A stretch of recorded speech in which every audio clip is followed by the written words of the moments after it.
ତେଣୁ ଏବେ ଜାଣିବା ପ୍ରେମର ସଂଜ୍ଞା କ'ଣ, ପ୍ରେମ କାହାକୁ କୁହାଯାଏ।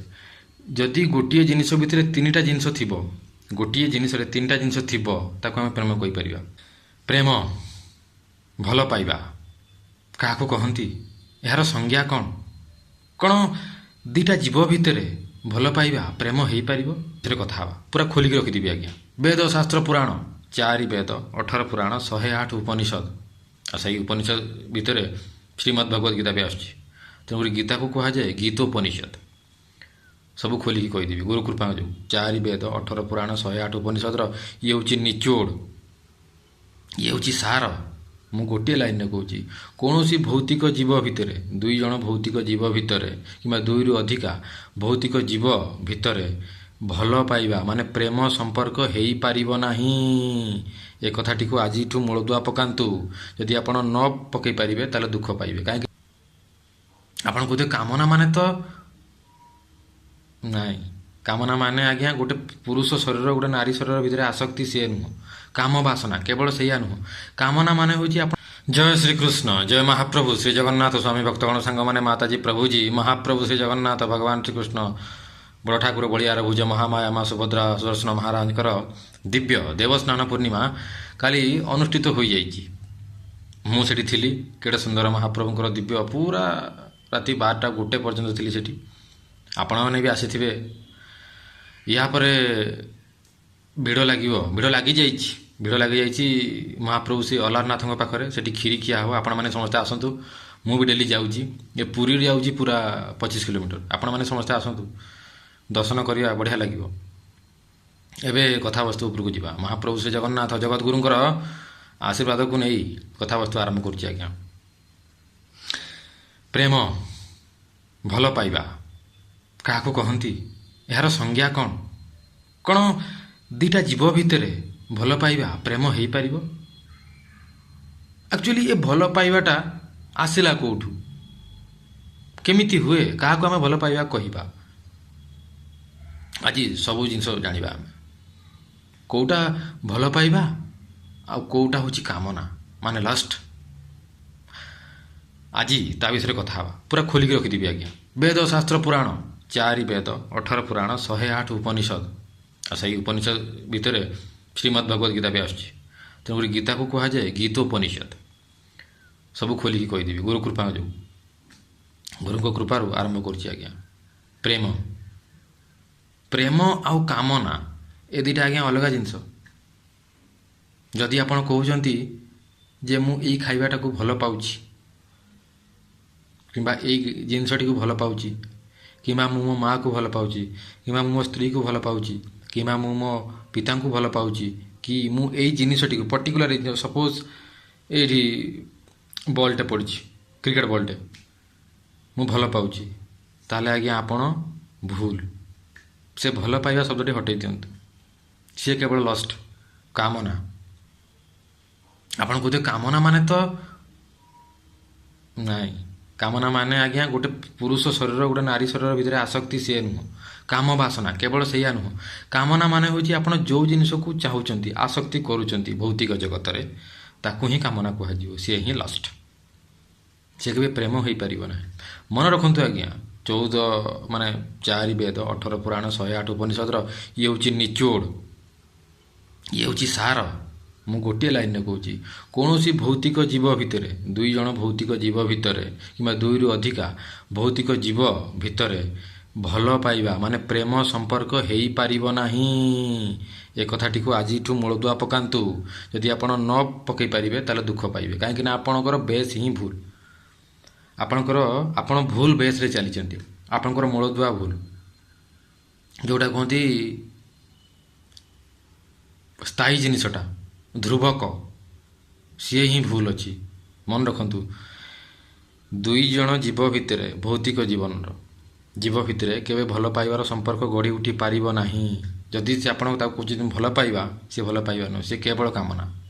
ସେ ହେଇପାରେ ମାତା ପିତା ଭିତରେ, ପୁତ୍ର ପିତା ଭିତରେ, ପୁତ୍ର ମାତା ଭିତରେ, ସ୍ୱାମୀ ସ୍ତ୍ରୀ ଭିତରେ, ନାତି ନାତୁଣୀ ଭିତରେ, କୌଣସି ଜିନିଷ ପଦାର୍ଥ ଭିତରେ, ଜୀବ ସହିତ, ସବୁ ଆଜ୍ଞା। ଆପଣ ଗୋଟେ କୁକୁରକୁ ଭଲ ପାଉଛନ୍ତି, ଆପଣଙ୍କର ପୋଷା କୁକୁର, ସିଏ ବି ଲଷ୍ଟ, କାମନା ଆଜ୍ଞା। ହେଇପାରିବ ନାହିଁ। ତାହେଲେ ଏଇଟା ଆଉ ପ୍ରେମ ଗୋଟେ ଅଲଗା ଜିନିଷ। ପ୍ରେମର ସଂଜ୍ଞା ମୁଁ କହିବି, ପ୍ରେମ କାହାକୁ କୁହାଯାଏ ଆପଣ ଜାଣିବେ। ଆପଣ ଭାବିବେ ତାହେଲେ ପ୍ରେମ କାହାକୁ କୁହାଯାଏ, ପ୍ରେମ କାହା କାହା ଭିତରେ ହେଇପାରିବ, ତାର ସଂଜ୍ଞା କହିବି। ପ୍ରେମ ଆଉ ଲଷ୍ଟ ଏ ଦୁଇଟା ବିପରୀତ ପୁରା, ମାନେ ଗୋଟିଏ ମୁଦ୍ରାର ଦୁଇ ପାର୍ଶ୍ୱ ଭଳିଆ, ପୁରା ଅଲଗା। ପ୍ରେମ ଆଉ ଲଷ୍ଟ ମାନେ କାମନା ହେଉଛି ଗୋଟିଏ ନଦୀର ଦୁଇଟି ବାଙ୍କ। ବାଙ୍କ ତ କହିବନି, ଯେଉଁଟା ହେଉଛି ନଈ ପଠା, ଇଏ ଏପଟ ପଠା ସିଏ ସେପଟ ପଠା, ନଈକୂଳ। ପ୍ରେମ ଆଉ ଲଷ୍ଟ ମାନେ କାମନା ହେଉଛି ଗୋଟେ ରେଳ ଧାରଣାର ଦୁଇ ପଟ, ଦୁଇ ସାଇଡ଼୍ କେବେ ମିଶି ପାରିବେନି ଆଜ୍ଞା, କେବେ ହେଇପାରିବେନି। ଏଇଟା ଅସମ୍ଭବ ଜିନିଷ, ଏଇଟା ଅସମ୍ଭବ ଜିନିଷ। ଆପଣ ଏହାକୁ ମୂଳଦୁଆ ପକ୍କା କରନ୍ତୁ, ନହେଲେ ଜୀବନ ସାରା ଦୁଃଖ ପାଇବେ। କାହିଁକିନା ଆପଣ ସ୍ତ୍ରୀ ପାଖକୁ ଯିବେ ପ୍ରେମ ପାଇବା ପାଇଁ, ହେଇପାରିବନି। ମାତା ପିତାଙ୍କ ପାଖକୁ ଯିବେ ପ୍ରେମ ପାଇବା ପାଇଁ, ହେଇପାରିବନି। ସାଙ୍ଗମାନଙ୍କ ପାଖକୁ ଯିବେ ପ୍ରେମ ପାଇବା ପାଇଁ, ହେଇପାରିବନି। ଏଇଟା ଅସମ୍ଭବ ଜିନିଷ, ହେଇପାରିବନି ଆଜ୍ଞା। ତେଣୁକରି ପ୍ରେମର ଗୋଟେ ଯେଉଁଟା ଭୌତିକ ବିକୃତ ରୂପ, ତାକୁ କୁହାଯାଏ କାମନା। ତାକୁ ଆମେ ପ୍ରେମ ବୋଲି ଭାବି ଦିଅନ୍ତି, ଭ୍ରମ ସୃଷ୍ଟି କରେ ଯୋଗମାୟାଙ୍କ ଦ୍ୱାରା, ମହାମାୟାଙ୍କ ଦ୍ୱାରା। ତେଣୁ ଏବେ ଜାଣିବା ପ୍ରେମର ସଂଜ୍ଞା କ'ଣ, ପ୍ରେମ କାହାକୁ କୁହାଯାଏ। ଯଦି ଗୋଟିଏ ଜିନିଷ ଭିତରେ ତିନିଟା ଜିନିଷ ଥିବ, ଗୋଟିଏ ଜିନିଷରେ ତିନିଟା ଜିନିଷ ଥିବ, ତାକୁ ଆମେ ପ୍ରେମ କହିପାରିବା। ପ୍ରଥମ ଜିନିଷ ହେଉଛି ଯେଉଁ ଜିନିଷଟା ଅନନ୍ତ କାଳ ପାଇଁ ଥିବ, ସିଏ ହେଉଛି ପ୍ରେମ। ଏ ହେ ହେ ହେ ହେ, କ'ଣ କହିଲି? ଯେଉଁ ଜିନିଷଟା ଅନନ୍ତ କାଳ ପାଇଁ ଥିବ, ସିଏ ହେଉଛି ନିଶ୍ଚିତ ଭାବରେ ପ୍ରେମ। ଆପଣ ଦୁନିଆରେ ଦେଖିଲେ ଏମିତି କୌଣସି ଜିନିଷ ଅଛି ଯେଉଁଟା ଅନନ୍ତ କାଳ ପାଇଁ ଥିବ? କାଳ ତ ନିଜେ ସୀମିତ, ସିଏ ଆଉ ଅନନ୍ତ ହେବ କ'ଣ ଭୌତିକ ଜଗତରେ, ତେଣୁ ପ୍ରେମ ନାହିଁ। ଦ୍ୱିତୀୟ ଜିନିଷ, ଯେଉଁ ଜିନିଷଟା ଅନନ୍ତ ମାତ୍ରାରେ ଥିବ, ଅନଲିମିଟେଡ଼, କେବେ ସରୁ ନଥିବ, ଏମିତି କିଛି ଅଛି ଆଜ୍ଞା? କେହି ନାହାନ୍ତି। ଆଜି ନହେଲେ କାଲି ସମସ୍ତେ ସରିବେ, ସମସ୍ତେ ମରିବେ। ତୃତୀୟ ଜିନିଷ, ଯେଉଁ ଜିନିଷଟା, ଯେଉଁ ସମ୍ପର୍କଟା ବିନା କଣ୍ଡିସନରେ ହେଇଥିବ, ଯେ ମୁଁ ତୋତେ ଏଇଟା ଦେଲେ ତୁ ମୋତେ ଦେବୁ, ମୁଁ ଭଲ ପାଇଲେ ତୁ ମୋତେ ଭଲ ପାଇବୁ, ଅଛି ଆଜ୍ଞା? କେଉଁଠି ବି ନାହିଁ।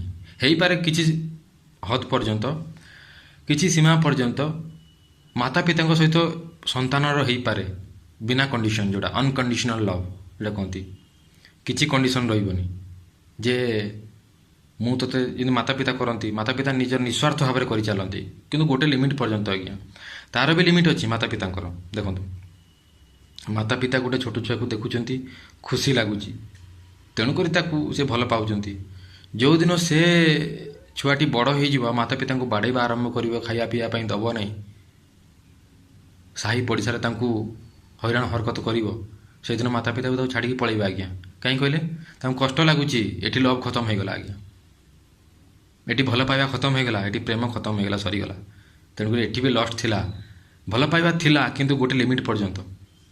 ସବୁଥିରେ କାମନା ଅଛି। ସେମାନେ ବି ସେ ପୁଅଠୁ ଚାହୁଁଥିଲେ ଇଏ ଆମକୁ ଭଲ ସେବା ଦେଉ, ଆମକୁ ସୁଖରେ ରଖୁ, କିମ୍ବା ଠିକ୍ ଠାକ୍ ରଖୁ। ଇଏ ତାଙ୍କୁ କଷ୍ଟ ଦେଉଛି, କଷ୍ଟ ଆମକୁ ଦରକାର ନାହିଁ। ମାତା ପିତାଙ୍କର ଭଲ ପାଇବା, ଆସକ୍ତି, ପ୍ରେମ ଏଇଠି ସରିଯିବ ଆଜ୍ଞା। ଯେଉଁଟା ପ୍ରେମ ଆପଣ କହୁଛନ୍ତି ପ୍ରେମ ନୁହେଁ, ସେଇଟା ବାସ୍ତବରେ। କାହିଁକିନା ଯେଉଁ ତିନିଟା ଜିନିଷ ମୁଁ କହିଲି ଆଜ୍ଞା, ଅନନ୍ତ କାଳ ପାଇଁ ଥିବ, ଅନନ୍ତ ମାତ୍ରା ପାଇଁ ଥିବ, ଅନକଣ୍ଡିସନାଲ୍ ଥିବ, ମାନେ କିଛି କଣ୍ଡିସନ୍ ନଥିବ ସେଥିରେ। ଯେ କଣ୍ଡିସନ୍କୁ ଓଡ଼ିଆରେ କ'ଣ କହନ୍ତି ଆଜ୍ଞା? କଣ୍ଡିସନ୍ ମାନେ ଯୁକ୍ତି, ଯେ ଏଇଟା ଆପଣ ବୁଝିପାରୁଥିବେ। କୌଣସି ପ୍ରକାର ମାନେ ଦିଆନିଆ ନଥିବ, ବେପାର ନଥିବ, ସିଏ ହେଉଛି ପ୍ରେମ। ସେଇଟା କେବଳ ଭଗବାନ ଆଉ ଜୀବ ଭିତରେ ହେଇପାରିବ, ଆତ୍ମା ଆଉ ପରମାତ୍ମା ଭିତରେ ହେଇପାରିବ, ଆଉ କାହା ପାଖରେ କାହା ସହିତ ହେଇପାରିବ ନାହିଁ। ମୁଁ ପ୍ରମାଣିତ କରିଦେଉଛି ଆଜ୍ଞା। ଦେଖନ୍ତୁ, ଆମେ ଯେତେବେଳେ ଆମର ଅନନ୍ତ ଜନ୍ମ ହେଇସାରିଛି, ଅନନ୍ତ କୋଟି ବ୍ରହ୍ମାଣ୍ଡ ଅଛି, ମହାପ୍ରଭୁ ଶ୍ରୀ ଜଗନ୍ନାଥ ହେଉଛନ୍ତି ଅନନ୍ତ କୋଟି ବ୍ରହ୍ମାଣ୍ଡ ନାୟକ, ଆଉ ଆମେ ଅନନ୍ତ ବାର ଜନ୍ମ ନେଇସାରିଛନ୍ତି। କେତେବେଳେ ମଣିଷ ଜନ୍ମ, କେତେବେଳେ ଦେବୀ ଦେବତା, କେତେବେଳେ ପଶୁପକ୍ଷୀ, କେତେବେଳେ ସେ ମଳ, ଅପରିଷ୍କାର ମଳରେ ଥିବା ପୋକ ବି ଆମେ ହେଇଛନ୍ତି, ଅନନ୍ତ ବାର ହେଇଛନ୍ତି, ଗଛପତ୍ର ବି ହେଇଛନ୍ତି। ସେ ମଳରେ ଥିବା ପୋକ ଯେତେବେଳେ ଆମେ ଜନ୍ମ ନେଇଥିଲେ, ସେତେବେଳେ ବି ଆମ ହୃଦୟରେ ମହାପ୍ରଭୁ ଶ୍ରୀ ଜଗନ୍ନାଥ ସେତେବେଳୁ ସେଠି ଥିଲେ, କେବେ ଛାଡ଼ିକି ଯାଆନ୍ତିନି, କେବେ ଛାଡ଼ିକି ଯାଆନ୍ତିନି। ମଶାଣିରେ ଆମକୁ ଯେତେବେଳେ ପୋଡ଼ା ହେଉଥିବ, ଆମ ଆତ୍ମା ଯେତେବେଳେ ବାହାରିଯାଏ ପିଣ୍ଡରୁ, ସେତେବେଳକୁ ସିଏ ଆମ ଆତ୍ମା ସହିତ ବି ଯୋଡ଼ି ହେଇକି ଆସନ୍ତି, କୁଆଡ଼େ ଛାଡ଼ିକି ଯାଆନ୍ତିନି। କହୁଛନ୍ତି ସୁହୃଦୟମ୍ ସର୍ବଭୂତାନାଂ ମହାପ୍ରଭୁ ଶ୍ରୀ ଜଗନ୍ନାଥ, କେବେ ଛାଡ଼ିକି ଯାଆନ୍ତିନି। ପାପ କାମ କଲେ ବି ଆମ ସହିତ ଥାନ୍ତି, ପୁଣ୍ୟ କାମ କଲେ ବି ଆମ ସହିତ ଥାନ୍ତି, ଭକ୍ତି କଲେ ବି ଆମ ସହିତ ଥାନ୍ତି, ସୁଖ ଦୁଃଖ, ଗାଧେଇଲା ବେଳକୁ ବି, ଶୋଇଲା ବେଳକୁ ବି, ଖାଇଲା ବେଳକୁ ବି, ଏକ ଦୁଇ, ଯୁଆଡ଼େ ଗଲେ ବି ମହାପ୍ରଭୁ ଶ୍ରୀ ଜଗନ୍ନାଥ ସବୁବେଳେ ଘଟରେ ଅଛନ୍ତି ଆଜ୍ଞା।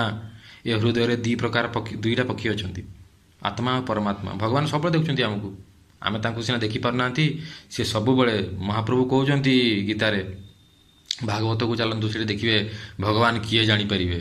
ଗୀତା ତ କେବଳ ମେହେଜ ମାନେ ଗୋଟେ ଚକୋଲେଟ୍ ଭଳିଆ। ସେ ଚକୋଲେଟ୍ଟା ପାଇସାରିଲା ପରେ କହିବେ ଆଉ କେତେ ଚକୋଲେଟ୍ ଦରକାର, ମିଠା ମିଠା କ'ଣ ଦରକାର, ଭାଗବତକୁ ଚାଲନ୍ତୁ।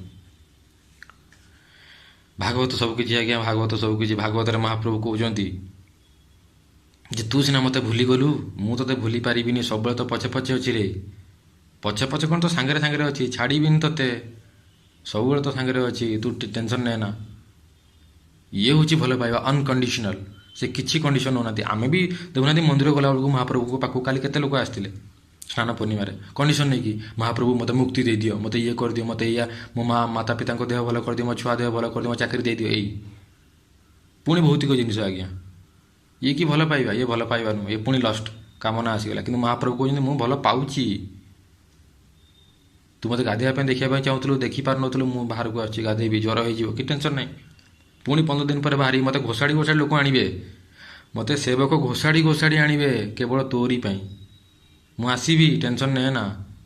କିଏ କରିପାରିବ ଆଜ୍ଞା? କେବଳ ବାପା କରିପାରିବ, ବାପ ହିଁ କରିପାରିବ। ମହାପ୍ରଭୁ ସେ ଜଗନ୍ନାଥ ଗାଧେଇଲା ବେଳକୁ, ମାନେ ସ୍ନାନ କଲାବେଳକୁ ତାଙ୍କର ଲୁହ କେମିତି ଝରେ? ଲୁହ କିଏ ଝରାଏ ଆଜ୍ଞା? ଲୁହ କେବଳ ମହାପ୍ରଭୁ ଶ୍ରୀ ଜଗନ୍ନାଥ ହିଁ ଝରେଇ ପାରିବେ, ନିଜର ପୁତ୍ର ସନ୍ତାନମାନଙ୍କ ପାଇଁ, ନିଜର ଜୀବମାନଙ୍କ ପାଇଁ। କାହିଁକିନା ସିଏ ପରମାତ୍ମା, ଆମେ ଆତ୍ମା। ତେଣୁକରି ଏ ଜିନିଷକୁ ବୁଝନ୍ତୁ ଯେ ଭଲ ପାଇବାଟା କେବେ ବି ସଂସାରରେ ହେଇପାରିବ ନାହିଁ। ସିଏ କେବଳ ଦିବ୍ୟ, ସେ ପ୍ରେମ କେବଳ ଜଗନ୍ନାଥ ଦେଇପାରିବେ, କେବଳ କୃଷ୍ଣ ଦେଇପାରିବେ, କେବଳ ମହାପ୍ରଭୁ ଶ୍ରୀରାମ, ନୃସିଂହନାଥ, ବିଷ୍ଣୁଙ୍କର ଯେକୌଣସି ତତ୍ତ୍ୱ ଆମକୁ ଦେଇପାରିବ, ଅବତାର ଆମକୁ ଦେଇପାରିବ। କୌଣସି ଭୌତିକ ଜୀବ ଭିତରେ ଭଲ ପାଇବା କେବେ ରହିପାରିବନି, ଏଇଟା ଅସମ୍ଭବ ଜିନିଷ। ଯେତେ ଶୀଘ୍ର ବୁଝିଯିବେ ସେତେ ଭଲ। ଜୟ ଶ୍ରୀକୃଷ୍ଣ, ଜୟ ମହାପ୍ରଭୁ ଶ୍ରୀ ଜଗନ୍ନାଥ ସ୍ୱାମୀ।